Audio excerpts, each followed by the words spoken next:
Welcome everybody. Today finds me in Detroit, Michigan, and what you see behind me is the home of Motown Records.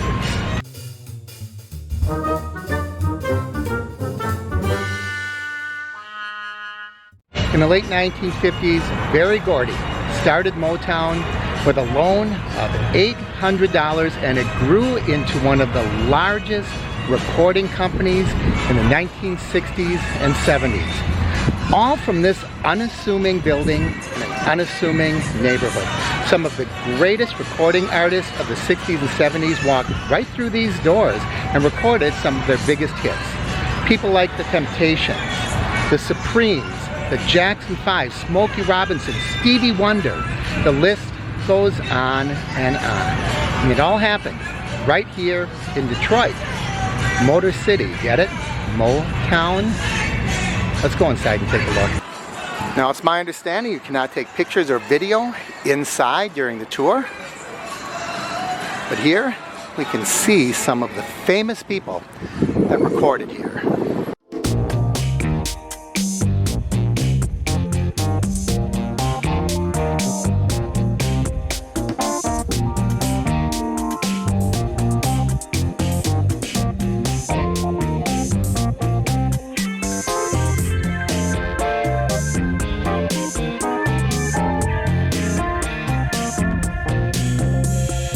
And Marvin Gaye even married Berry Gordy's sister.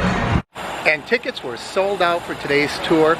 Doesn't really matter from our perspective because they didn't allow video or photography inside anyways. So let's take a closer look at the grounds. And this is a studio where some of the biggest stars in the 1960s and 70s music scene actually recorded their music. Imagine people like Michael Jackson, Diana Ross, and Smokey Robinson walked through those doors to record their music. This house was a photographer's studio before Berry Gordy got hold of it. He turned it into a recording studio, and the kitchen became the control room. How did he learn to do all this? Well, he worked on the assembly line at Lincoln Mercury, and he noticed that those bare chassis would roll onto the assembly line, and polished, finished cars roll off. And he thought, I can do the same thing with musical artists. When they come in, they'll be raw. When they come out, they will be polished. And the headquarters stayed here, recording all the way through 1972. Hard to imagine when you look around this neighborhood. It's just so small and so ordinary, so average, to think all the superstars that spent time here. And right up there is where the Gordy family lived, and in the attached garage is where they have the recording studio. So interesting that all of that happened in this small building.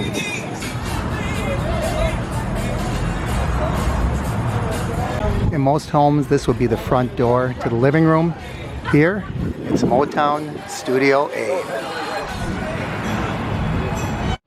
We got blocked out of Motown, so let's take a walk around and look at some of Detroit's better known sites. And here's a grand entrance to Comerica Park, home of the Detroit Tigers. We can't get in the park today. There are no games. It's the All-Star break. We can take a look at the park.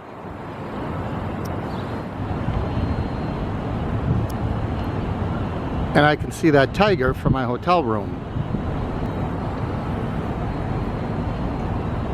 And that is an impressively big tiger. And look at that bat. I haven't seen one that big since I was at the Louisville Slugger Company. The side of the wall is decorated with tigers with baseballs in their mouth. My cat likes to do that with balls. Looks like they have a casino right here at the ballpark.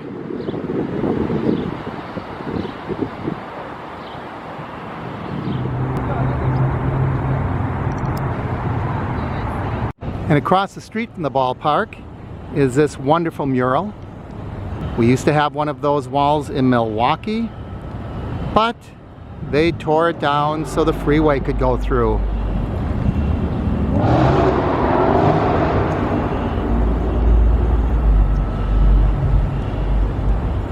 Here's Detroit's Fox Theater, built in 1928.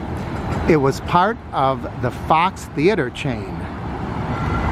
And this is an impressive looking theater.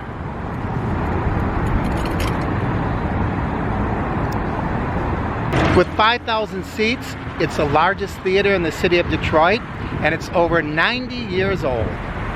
This is St. John's Episcopal Church, built in 1858, when Detroit was just a rural area.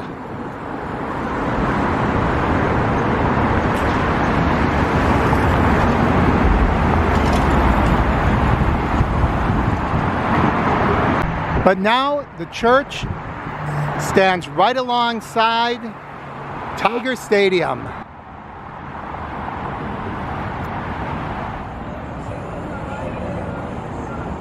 There's our next destination, Little Caesars Arena, home of the Detroit Pistons. I understand there's a variety of restaurants and other things inside the arena, so let's see if we can go inside and take a look.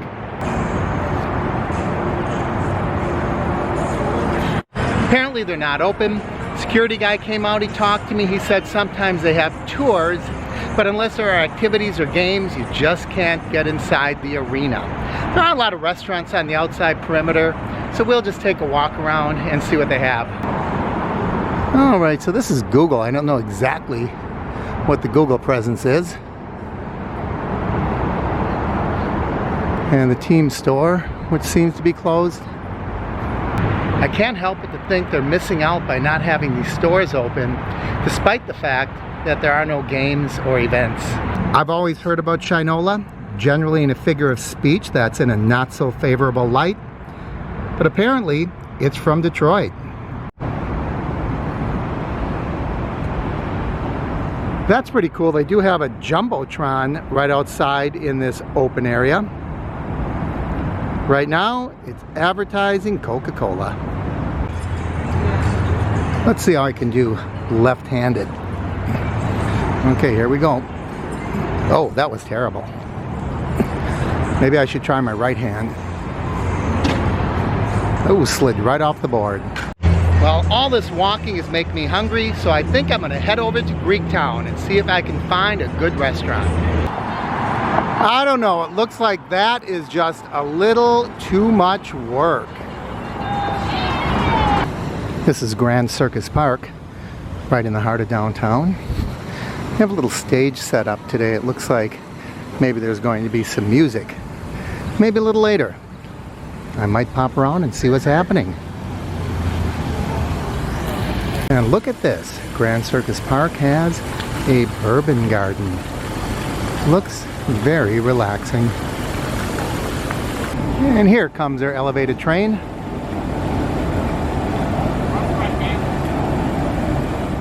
Look at that. They have a Giordano's Pizza in Detroit. I'd prefer to just wait till I get back to Chicago.